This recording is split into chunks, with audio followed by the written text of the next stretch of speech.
नमस्कार दोस्तों, मैं वासु पटेल। स्वागत है आप सभी का मेरे YouTube चैनल पे। और आज की इस विषय पे हम बात करेंगे बेंजो सीखने के बारे में। तो जिन भाइयों के पास बेंजो है, जिनसे गाना नहीं निकल रहा है, उनके लिए मैं आज का ये लेसन लाया हूँ।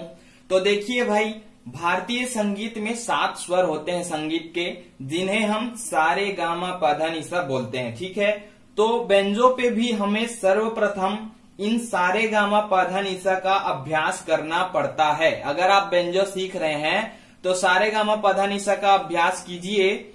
और सारे गामा पधा निसा का अभ्यास कैसे करना है, कैसे हम जानेंगे कि ये सारे गामा पधा निसा है, क्या है, कैसे है, ये सब चीज मैं आपको यहाँ पे बताने वाला हूँ। तो जैसे कि हम हारमोनियम सीखते हैं या गायकी सीखते हैं तो सर्वप्रथम हमें अलंकार ही करवाया जाता है। और अलंकार यही है, सरगम जिनको हम बोलते हैं, सारे गामा पधा निसा। इनको हम कई रूप में अलग अलग तरीकों से बजाते हैं, जिन्हें अलंकार बोला जाता है। और उन्हीं से हमें हारमोनियम में स्वर ज्ञान होता है, गायकी में स्वर ज्ञान होता है, उतार चढ़ाव का पता चलता है, जिससे हम हारमोनियम बजाना सीख जाते हैं। तो वही सेम टू सेम चीज यहाँ भी लागू है। यानी कि दुनिया का कोई भी गाना हो, सरगम के आधार पर ही बना होता है, अलंकार के आधार पर, राग के आधार पर। तो हम सारे गामा पधा निसा को अगर जान जाते हैं अच्छे से, अगर उसको बजा लेते हैं तो हम हर गाना बजा सकते हैं, बेंजो पे बोले या हारमोनियम पे बोले। ठीक है, तो चलिए सरगम को ही पहले सीखते हैं बेंजो पे, जो सारे गामा पधा निसा होता है। अभी यहाँ पे मैं आपको एक बात बता दूं कि बेंजो का जितना भी बटन देख रहे हैं आप, सारे बटन सा है, सारे बटन रे है, सारे बटन गा है। यानी कि फिक्स नहीं है कि ये सा है या ये सा है। काली एक अगर हम इसको माने तो सरगम के हिसाब से सारे गामा पधा निसा, लेकिन बेंजो इसके लिए नहीं है। जैसे कि हम हारमोनियम पे इसको काली 4 बोलते हैं, तो यहां से हम काली 4 से, जैसे कि हारमोनियम पे कोई गाना बजा रहे हैं या काली 1 से कोई गाना बजा रहे हैं, तो ऐसे इसमें नहीं होता है। इसमें हमारा स्केल बनता है यहाँ पास। इस जगह को आप स्केल बना सकते हैं।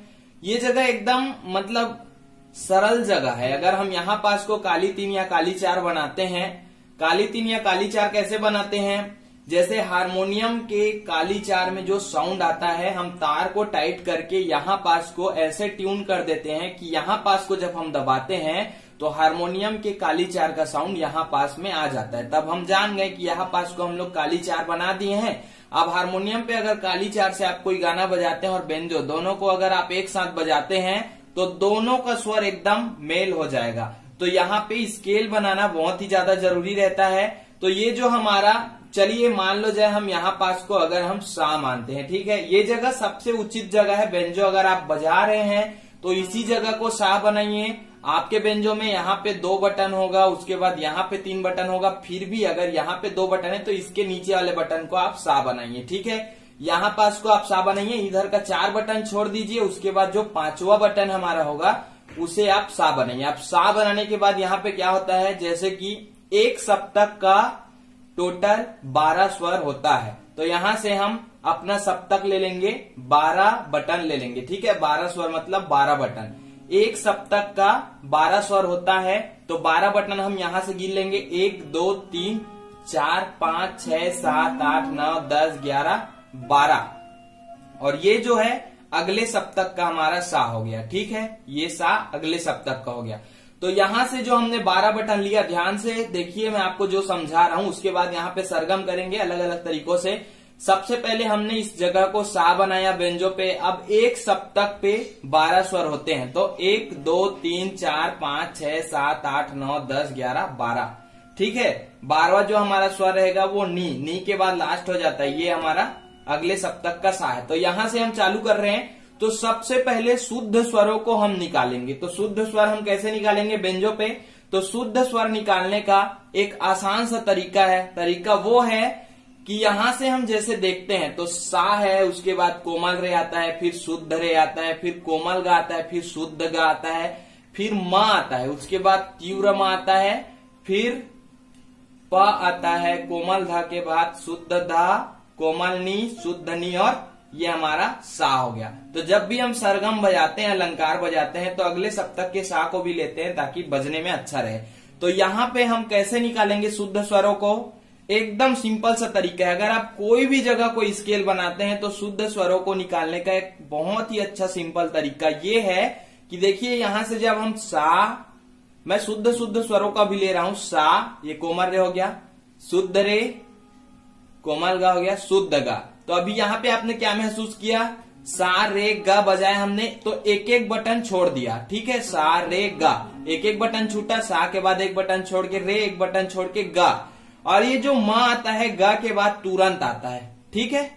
सा रे गा और म जो आता है तुरंत आता है। उसके बाद क्या करेंगे, म के बाद सा रे ग म, प जब आएगा फिर एक बटन छूट जाएगा, प, धा आएगा फिर एक बटन छूट जाएगा, नी आएगा तो फिर एक बटन छूट जाएगा, और स जब आएगा तो दोनों एक साथ आएगा। यानी कि हमें कोई भी जगह कुछ भी याद नहीं रखना है, सिर्फ ये बात याद रखना है कि ग के बाद म तुरंत आएगा और नी के बाद स तुरंत आएगा। अगर हम यहां से बजाते जाते हैं तो एक एक बटन छोड़ते हुए जाने हैं सभी स्वरों में, क्योंकि ये सा है तो ये कोमल रे है, फिर शुद्ध रे, फिर कोमल गा, फिर शुद्ध गा, उसके बाद मा। तो गा और मा ये दोनों शुद्ध स्वर है जो कि तुरंत आते हैं, गा के बाद तुरंत आएगा, बटन नहीं छूटेगा, ठीक है।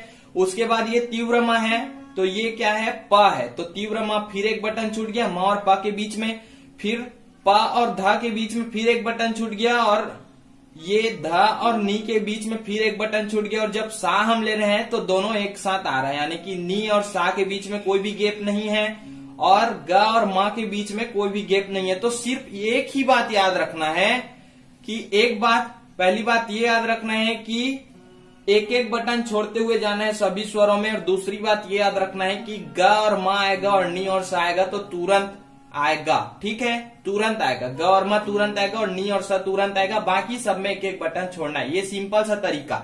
अब यहां से हम देखते हैं, यहां से स्केल एकदम एकदम जबरदस्त सरल है, और यहीं से अगर आप कोई भी गाना बजाते हैं बहुत ही सरल लगेगा। मैं हर गाना इसी स्केल पे बजाता हूं, इसी स्केल से आपको हर गाना सिखाऊंगा, लेकिन पहले हम सरगम करेंगे, अलंकार करेंगे। तो यहां से हम कैसे निकालेंगे अभी देखिए। सा, देखिए ग और मा तुरंत लिया, सा रे छोड़ दिया, ग मा, ठीक, प ध नी सा, नी और सा तुरंत आया, ग और मा तुरंत आया, बाकी में एक एक बटन छोड़े। यहां पे देखिए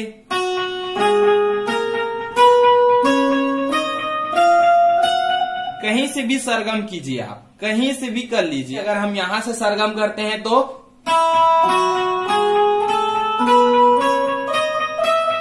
यहां से अगर हम सरगम करें तो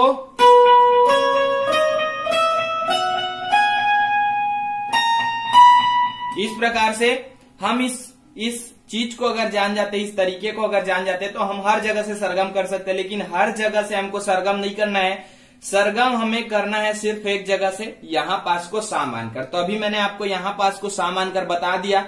आप अपने व्यंजों में देख लीजिए, सा एक बटन छोड़ के, रे एक बटन छोड़ के, गा और मा, पा ध नी सा, ग और मा तुरंत आएगा और नी और सा तुरंत आएगा, बाकी सब में एक एक बटन छोड़ना है। अब इसी चीज को सा रे गा मा पा धा,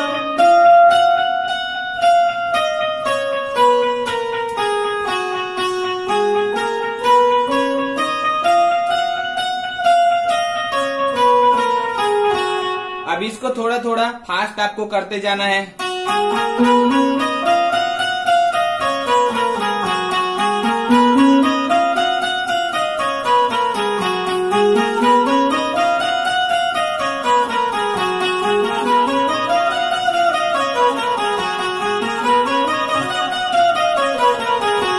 तो अभी मैं क्या कर रहा था, पत्ती को सिर्फ अपने तरफ खींच रहा था, उसके बाद दूसरे में आपको दोनों तरफ करके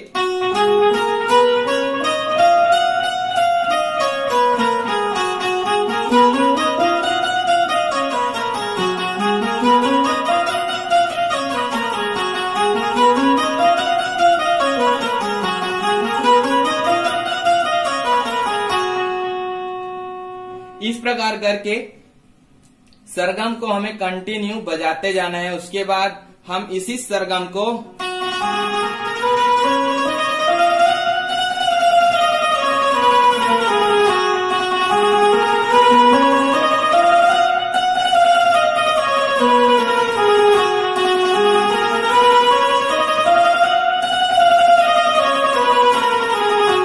इस प्रकार करके बजाएंगे। तो इसमें क्या होगा, इधर का जो हमारा हाथ है वो भी खेलना चालू हो जाएगा और इधर का जो हमारा हाथ है वो भी फास्ट खेलना चालू हो जाएगा। हमने पहले क्या किया, सिर्फ अपने तरफ खींच के बजाया, फिर हम ऐसे करके बजाएं, फिर हम ऐसे करके बजाएं। तो ये जो 3 तरीका होता है पत्ती चलाने का, तीनों तरीका से हमने सरगम करके बजाया।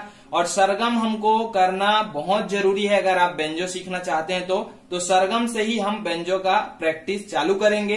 तो यही हमारा सारेगामा पधा नि सा ही हमारा शुरुआत होगा बेंजो सीखने का। तो इसके बाद जो मैं लेसन आपके लिए लाऊंगा, जो लेसन मैं डालूंगा यूट्यूब पे, तो वो लेसन आपके लिए काफी फायदेमंद साबित होगा अगर आप अलंकार करके रखे रहेंगे। तो इसीलिए मैं इस चीज को पहले ही आपको बता रहा हूं। चलिए एक बार और करके देखते हैं।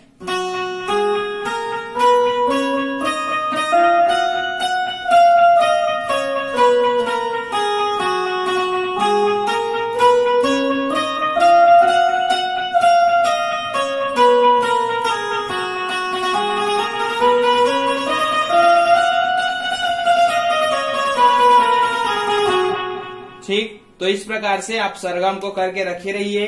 मिलते हैं अगले वीडियो में बहुत ही जल्द। तब तक के लिए नमस्कार, जय हिंद।